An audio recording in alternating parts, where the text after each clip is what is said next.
Good day, beautiful people. I wanted to come back to you and talk to you a little bit more about resilience. This is something that I've had to implement this entire year. As I've expressed, this has been very challenging for me for a few reasons. One, I am the first person in my family to successfully open, operate, maintain a business. But not just that, get it to this level and get it this far. And this is only the beginning. I've not even scratched the surface as to the vision that I have for Honey Queen Juice Bar.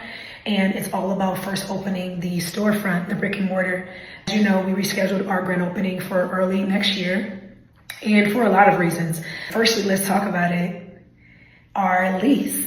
We negotiated, I would say, a very good lease. However, we negotiated us paying rent for up to a certain point. And as you know, the store is still closed. And as of July, August, we had to start paying rent. So currently we're paying rent on a space that is currently non-operational. That's something that I'm working out legally. But nevertheless, what led to some of the delays, the many delays, was the condition of the building that we received. We received the building, it just wasn't in good condition. It wasn't up to par. So we had to use a lot of our build out money to basically upgrade the building before we can even do any of our renovations. So that's another reason why we had to then seek legal assistance. We saw that the leasing and management company was just shady and trying to pull a fast one. We had issues with the contractors. We negotiated a certain amount for tenant improvement, and then we also negotiated that their contractors would be the ones doing some of the work. Their contractors turned out to be charlatans, unprofessional, walked off the job. Girl. So we had to immediately figure out what we were gonna do, replace the contractors, replace the plumbers. We ended up getting another contractor who in the beginning seemed like he was okay. And we have went through a litany of contractors, electricians, plumbers, designers, architects. This is what my year has consisted of, baby. And still show up every day with a smile on my face, ready to serve the community. This is what I've been through. These people that exist in our communities that own this real estate are so wicked and so shady and so predatory. And the word needs to get out that there needs to be more Black-owned infrastructure. There needs to be more Black contractors. There needs to be more Black architects. There needs to be more Black plumbers. There needs to be more Black electricians. Please, we got to get back to these trades.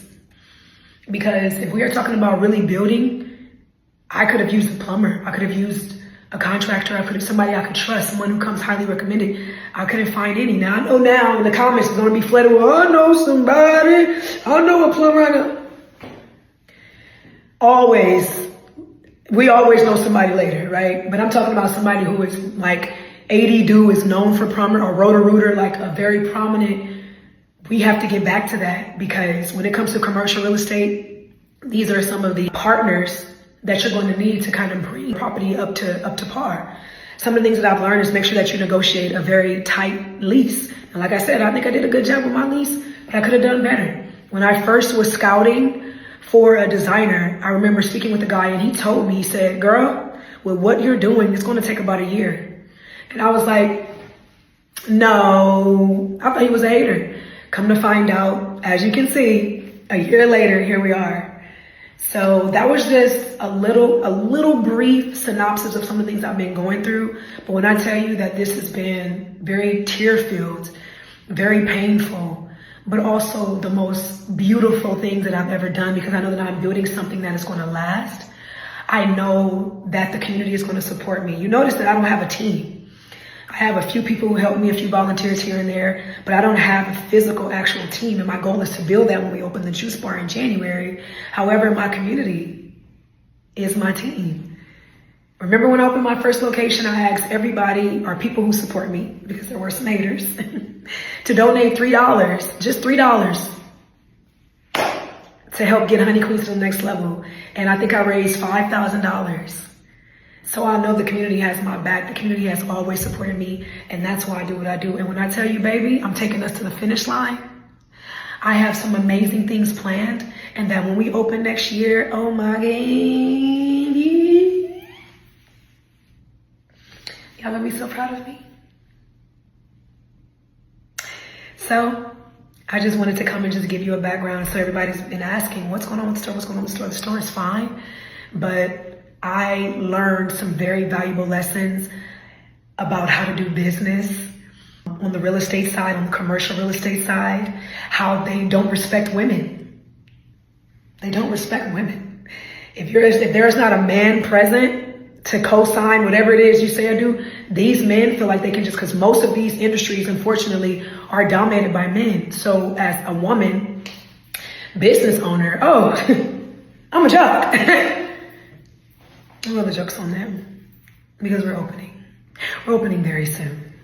And it's going to be lit. Twerking midgets and everything else. I hope that you guys will join me.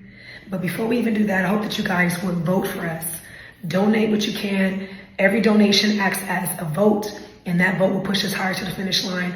We just want to come and bring amazing, accessible, cold-pressed smoothies, fruits, juices, lemonades to food deserts, and to help our people have greater access and greater nutrition and wellness in our communities, so they don't have to travel across town.